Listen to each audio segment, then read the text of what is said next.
గమనిక ఈ వీడియోలోని అంశాలు వివిధ వార్తా సంస్థలు, ప్రభుత్వ ఫుడ్ సేఫ్టీ రైడ్ల నివేదికలు మరియు సామాజిక మాధ్యమాల్లో వెల్లడైన ఆరోపణల ఆధారంగా రూపొందించబడ్డాయి. ఇది కేవలం ప్రజారోగ్యం పట్ల అవగాహన కల్పించడం కోసం మాత్రమే. ఏ వ్యక్తిని, సంస్థను లేదా హోటల్ను వ్యక్తిగతంగా కించపరచడం మా ఉద్దేశం కాదు. ప్రేక్షకులు తమ విచక్షణతో నిర్ణయాలు తీసుకోవాలని మనవి. అందరికీ నమస్కారం. మనుషులకు ఆకలి వేస్తే అన్నం తింటారు, దాహం వేస్తే నీళ్లు తాగుతారు. కానీ మనం ఆకలి తీర్చుకోవడానికి తినే ఆ ముద్ద మన ప్రాణాన్ని తీస్తుందని తెలిస్తే, మనం బలం కోసం తాగే ఆ పాలు మన రక్తంలో విషాన్ని కలుపుతున్నాయని తెలిస్తే, మనిషి అంటే కేవలం విజ్ఞానం కాదు, విచక్షణ కలిగిన నాగరికత అనుకున్నాం. కానీ ఈరోజు ఆ నాగరికత లాభం అనే రంగు పూసుకొని మన కంచంలోకి మృత్యువుని వడ్డిస్తోంది. హైదరాబాద్లోని బడా హోటల్స్ నుండి బజార్లో దొరికే పండ్ల దాకా ప్రతి చోట జరుగుతున్న ఒక భయంకరమైన కుట్ర ఇది.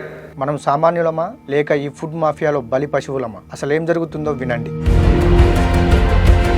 దానికంటే ముందు మొదటిసారిగా విధాత ఛానల్ను చూస్తున్నట్లయితే లైక్ చేయండి, షేర్ చేయండి, తప్పకుండా సబ్స్క్రైబ్ చేయండి. మీరిచ్చే ఈ చిన్న మద్దతు మాకెంతో ప్రోత్సాహాన్ని అందిస్తుంది.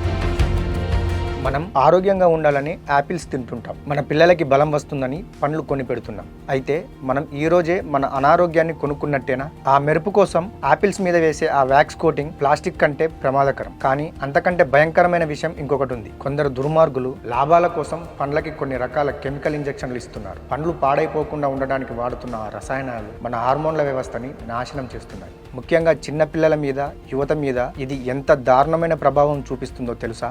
సంతానం కలగకుండా ఉండడానికి ఇది ఒక ముఖ్య కారణం అవుతుందట. లాభం కోసం వారు రేపటి తరాన్ని నాశనం చేస్తున్నారు. కానీ మనం ఏం చేస్తున్నాం? ఇక హైదరాబాద్ ఐకానిక్ అని చెప్పుకునే బిర్యానీ సంగతి చూద్దాం. బయట బోర్డులు మెరుస్తాయి, లోపల కిచెన్లు చూస్తే భయం వేస్తుంది. ఈ మధ్య జరిగిన రైడ్లలో ఏం దొరికాయో తెలుసా? 10 రోజుల క్రితం ఫ్రిడ్జ్లో పెట్టి పురుగులు పట్టి కుళ్ళిపోయిన మాంసం.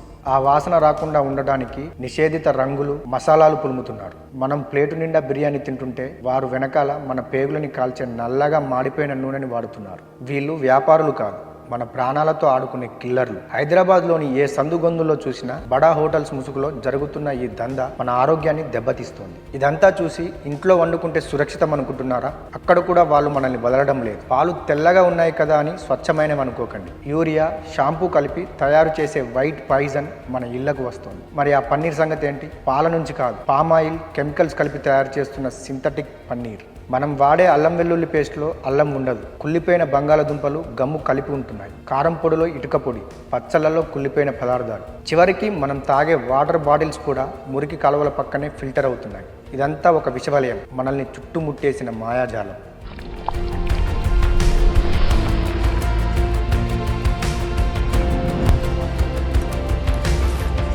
ఇదండి అసలు కథ. మనం నాగరికత అనుకుంటున్నాం, కానీ ఇది ఒక నరక కూపం. మనం ఆరోగ్యంగా ఉండటానికి తింటున్నాం అనుకుంటున్నాం, కానీ మన చావుని మనమే కొనుక్కుంటున్నాం.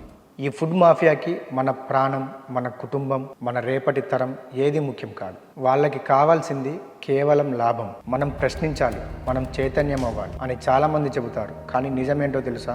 ఈ వీడియో చూసి షేర్ చేసి మళ్ళీ అదే హోటల్కి వెళ్ళి బిర్యానీ తింటాం. ఎందుకంటే మనకు ఆకలి ముఖ్యం, రుచి ముఖ్యం, ప్రాణం కాదు, రేపటి తరం కూడా కాదు. మనం ఈ మాఫియాకి బానిసలం, బలి పశువులం. ఇది నిజం, ఇది పచ్చి నిజం.